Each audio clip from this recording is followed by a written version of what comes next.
Hi, my name is Adrian Lazo, and the vocabulary word that I picked is riveted. Riveted is a verb, and its meaning is to join or fasten. A quote from the book where the word is used is, "Their eyes were riveted. A slate-colored pigeon swooped down to the middle of the steel car tracks and began strutting to and fro with ruffled feathers, its fat neck bobbing with regal pride." One sentence that I created with the word riveted is, "My fingers felt as if they were riveted together."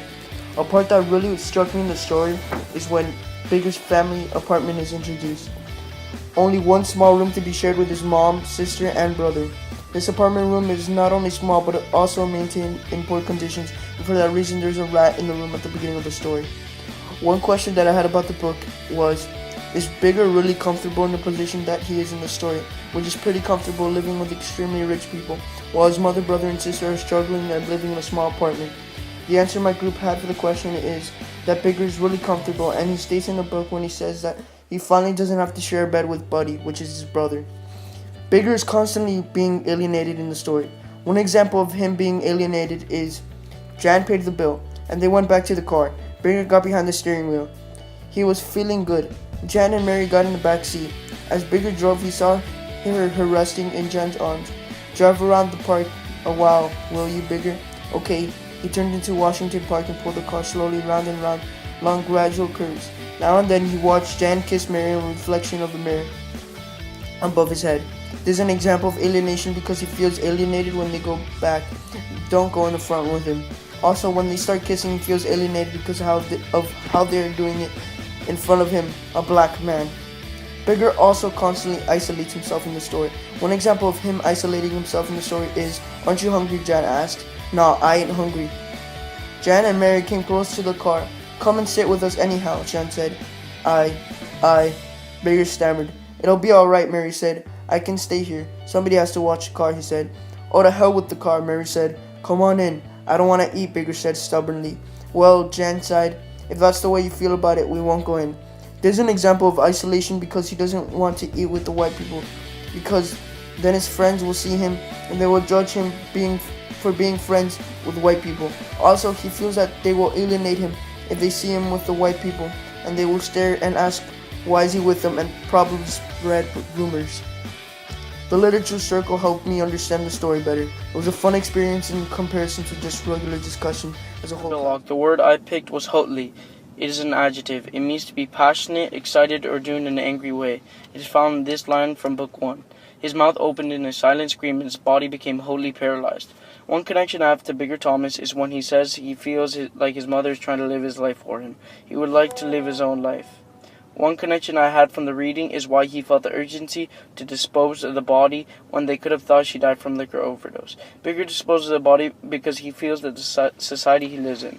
Automatically, they would assume he killed her because he's African Americans are considered second-class citizens. They felt it was much easier and safer to rob their own people, for they knew white policemen never searched diligently for Negroes who committed crimes against other Negroes.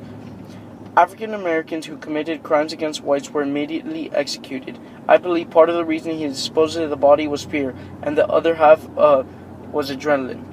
The quote I am about to repeat is an example of isolation. The picture had not yet started, and they sat listening to the pipe organ, playing low and soft. Bigger moved restlessly, and his breath quickened. He looked around in the shadows to see if any attendant was near, then slouched far down in his seat. He glanced at Jack, and saw that Jack was watching him out of the corner of his eyes. They both laughed. "You at it again?" Jack asked. "I'm polishing my nightstick," Bigger said. Bigger is isolated here because he sits at the back of the movie theater to polish his nightstick, and he doesn't want anybody to see him. Also, he feels like if he did it in front of everyone, he would go to jail and never be respected. This is one example of alienation. "Hello, Bigger," the girl said. Bigger swallowed. He looked at Mr. Dalton, then felt that he should not have looked. "Good evening, ma'am." The girl came close to him and stopped just opposite the chair. "Bigger, do you belong to a union?" she asked. "Now, Mary," said Mr. Dalton, frowning. "Well, father, he should," the girl said, turning to him, then back to Bigger. "Do you?" Mary said. "I'm just asking him a question, father." Bigger hesitated. He hated the girl. Why did she have to do this to him when he was trying to get a job? "No, ma'am," he mumbled, his head down and his eyes glowing. "And why not?" the girl asked. Bigger heard Mr. Dalton trying to mumble something. This is an example of alienation because Mary is trying to embarrass him by asking him questions he does not know. He feels alienated because she knows he doesn't know anything of the communists or capitalists. All he thinks about is that the unions were bad, and that is all he knows about them, is that they are bad, and he feels mad that she has to mess up the interview with these questions that he doesn't know the answer to. Vocabulary. Scuttled. Noun. A quick pace, short, hurried run. The rat scuttled across the floor and stopped again at the box and searched quickly for the hole. Then it reared once more and bared long yellow fangs, piping shrilly, belly quivering. Personal connection. This book showed me how white people have much more opportunities than colored people, how they did not have the rights and how anything could happen to them and the law would not care. I feel how the protagonist, Bigger, is a young man who keeps his feelings always bunched up, wanting to say so much more, but always seeming to answer, yes-some, no matter how he feels inside. Bigger is also a person who is willing to do whatever he needs to do, good or bad. The difference between Bigger and a villain is that he does it with a conscience. He does not do it for enjoyment. He does it because the situation brings itself up, and he is very in touch with reality, understanding that he is a colored man. Question answered in class. How far is Bigger willing to go to keep surviving? I feel that Bigger will do anything possible to keep surviving, and he understands the society he lives in. A quote from the book that shows isolation. He would bring Bessie here some night, not right at once. He would wait until he had learned the ropes of the place. A room all to himself. He could bring a pint of liquor up here and drink it in peace. He will not have to slip around anymore. He will not have to sleep with Buddy and stand Buddy's kicking all night long. He lit a cigarette and stretched himself full length upon the bed. This is an example of isolation because he wants to leave the house. They had always robbed Negroes. They felt that it was much easier and safer to rob their own people, for they knew that white policemen never really searched diligently for Negroes who committed crimes against other Negroes. For months they had talked of robbing Blums, but had not been able to bring themselves to do it. They had the feeling that the robbing of Blums would be a violation of ultimate taboo. It would be a trespassing into territory that the full wrath of an alien white world would be turned loose upon them. Bigger feels that the blacks don't get searched as much when they rob other blacks as if they were to rob other white people. Bigger and his gang feel alienated because of how whites and blacks have different rights and looks in society. Literature Circle. I learned different things from this group experience.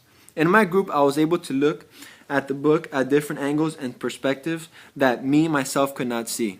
But my classmates were able to explain to me their reasons for looking at it in this way. Example, we talked about if Bigger was a good or bad person for killing Mary. I did not believe this because I felt that society gave him no choice to do this, and he had not wanted to do it but realized he had to. Some of my classmates did not agree with me, and even though I did not agree with them at the end, it was good for me to look at it at this perspective. It made me have to think of reasons and quotes to argue with my classmates. Hi, my name is Nicholas Ayers, and the vocabulary word I chose was brooding, and the part of speech is an adjective. The definition of my word is showing deep unhappiness of thought. The word brooding is found in the sentence of the book.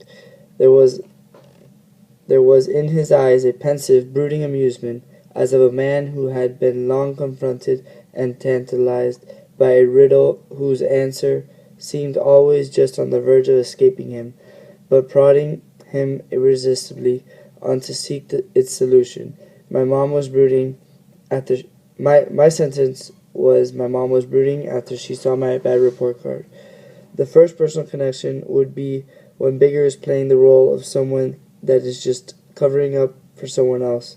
I usually am the friend that would, as we say, take one for the team, and I would help out my friends even when I am not making a profit of the situation. The only question of mine after reading is what exactly is Bigger's plan after killing Mary, and how does he plan on getting away with it? Bigger's plan after killing Mary is simple and not so complicated because he is not so smart of a person. His original plan was to just put her in the trunk because she was going to Detroit in 3 days. He could put her in the trunk. She was small, Bigger said. Bigger then thought of a better plan by simply pointing the finger and blaming others.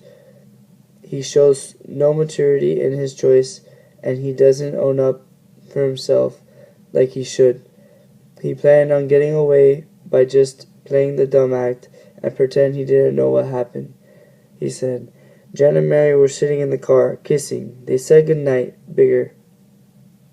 And he said, good night, and he touched his hand to his cap. This was Bigger's thought of what he was going to tell the people who asked. Bigger believes this method will work and nobody will be able to find out, although I do not believe it will work out because there was a witness in Jan and he wouldn't sacrifice himself for Bigger. My form of alienation in the book is I could find a plane if I had the chance, Bigger said. If you wasn't black and if you had some money and if they let you go to the aviation school, you could fly a plane, Gus said. This shows how blacks were alienated from society because they were not able to fly planes because of their race. The example of isolation I found in the book was Jan smiled broadly, then extended an open palm toward him. Bigger's entire body tightened with its suspense and dread. How are you, Bigger? Bigger's right hand gripped the steering wheel, and he wondered if he ought to shake hands with the white man. I'm fine, he mumbled. Jan's hands was still extended. Bigger's right hand raised itself above about 3 inches, then stopped in midair. Come on and shake it, Jan said. Bigger extended a limp palm, his mouth open in astonishment. He felt Jan's fingers tighten about his own.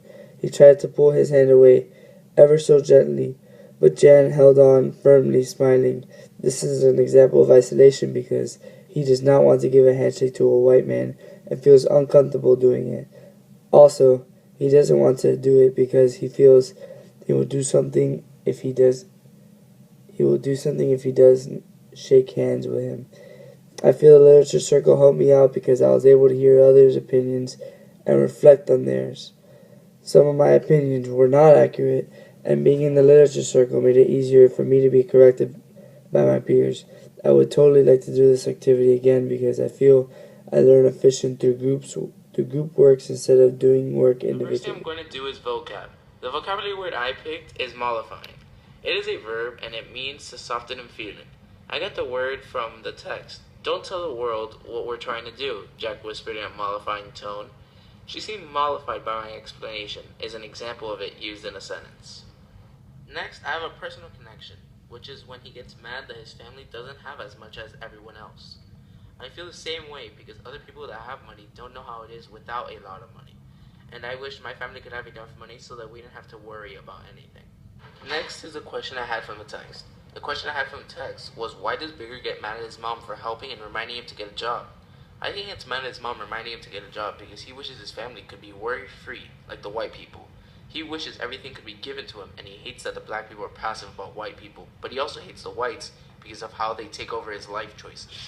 An example of him getting mad at his family is when they are eating dinner at the start of book 1.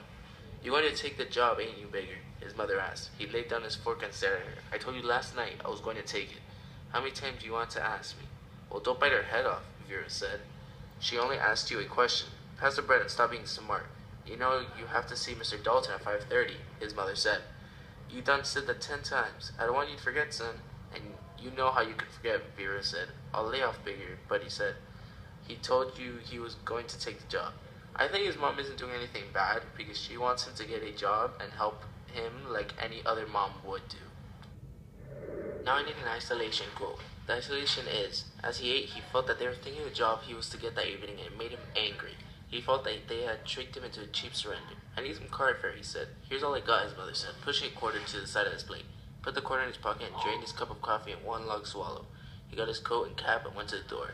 He is isolating himself from his family because he feels that his family should be like any other white family, but they aren't, so he has to get reminded and forced to get a job.